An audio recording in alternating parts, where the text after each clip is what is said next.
Assalamualaikum warahmatullahi wabarakatuh. Kami dari kelompok 8 ingin merepresentasikan dengan tema manusia dalam perspektif Islam, filsafat, dan ilmu pengetahuan. Hakikat manusia sebagai makhluk rasional dan spiritual. Manusia adalah satu kata yang sangat berarti di mana manusia adalah makhluk yang sangat sempurna dari makhluk-makhluk yang lain. Makhluk yang bersifat nyata dan memiliki akal fikir dan nafsu yang berikan Tuhan untuk berpikir, mencari kebenaran, mencari ilmu pengetahuan, membedakan mana baik atau buruk, dan hal lainnya. Manusia sebagai subjek sudah memiliki potensi kebaikan sesuai dengan kodratnya.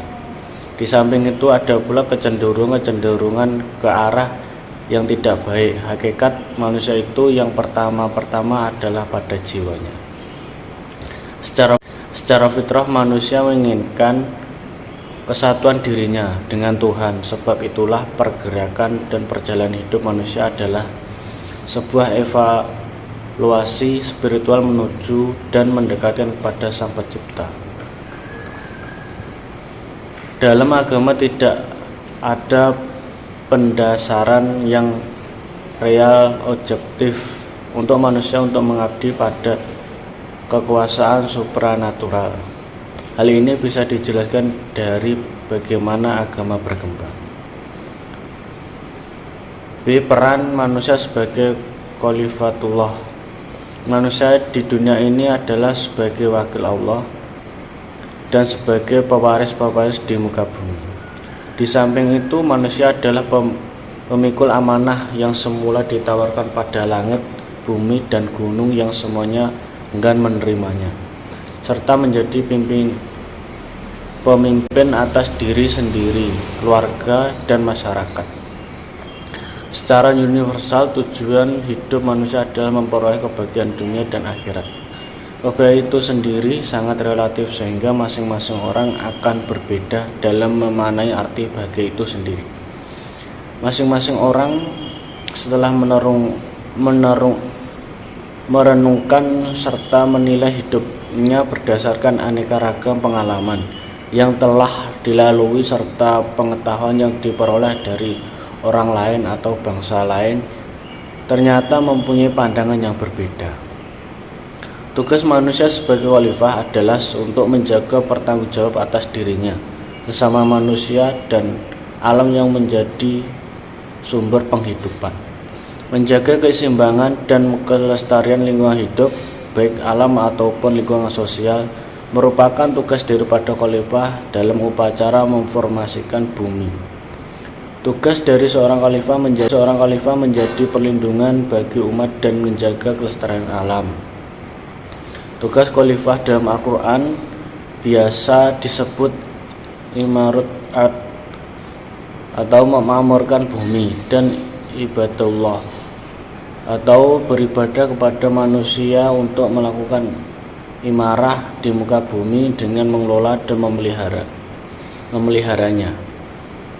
Tugas khalifah terdapat alam atau natur meliputi menggelunturkan natur atau membudayakan alam, menggelunturkan kultur atau mengalamkan budaya, mengislamkan kultur atau mengislamkan budaya. Potensi dasar manusia dan implementasinya terhadap pendidikan. Manusia terlahir ke dunia dengan membawa potensi fitrah tersebut harus mendapat tempat dan perhatian serta pengaruh dari faktor-faktor lingkungan manusia untuk mengembangkan dan melestarikan potensi yang positif dan sebagai penangkal dari hal-hal yang negatif. Untuk mengembangkan potensi dasar, maka manusia membutuhkan adanya bantuan dari orang lain untuk membimbing, mendorong, dan mengarahkan agar berbagai potensi tersebut dapat bertumbuh dan berkembang secara wajar dan secara optimal. Bila ditinjau dari kebutuhan pokok, manusia memiliki 5 kebutuhan pokok.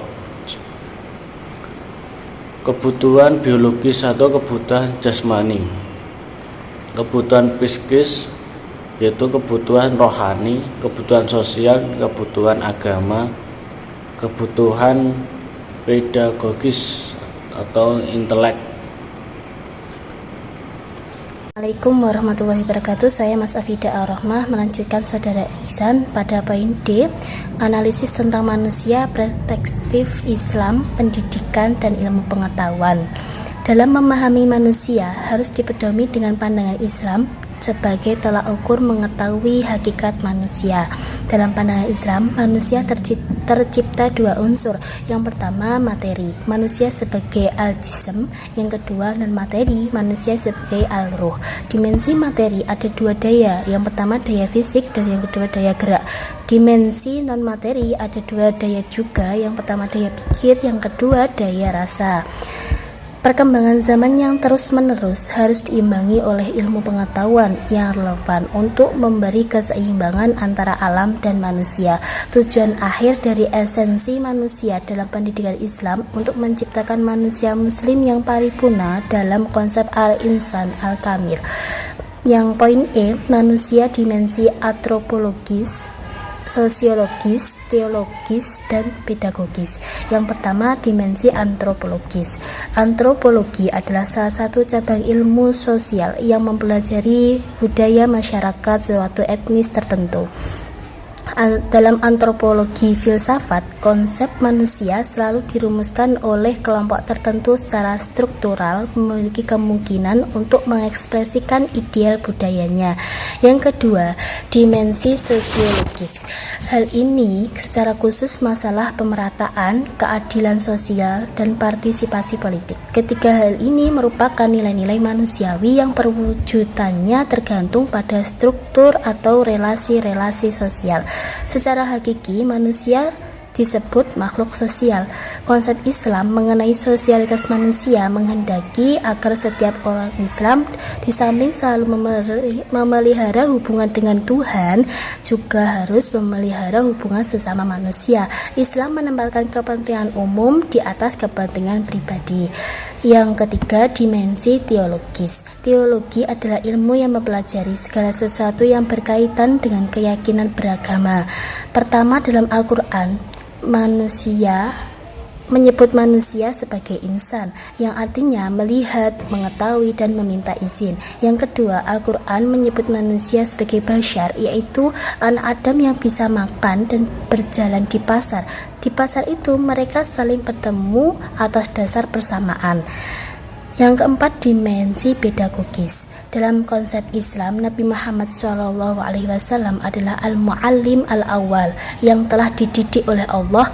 Pendidik teladan dan percontohan ada dalam pribadi Rasulullah yang telah mencapai tingkat pengetahuan tinggi, akhlak luhur, dan menggunakan metode atau alat yang tepat karena beliau dididik sesuai dengan Al-Quran.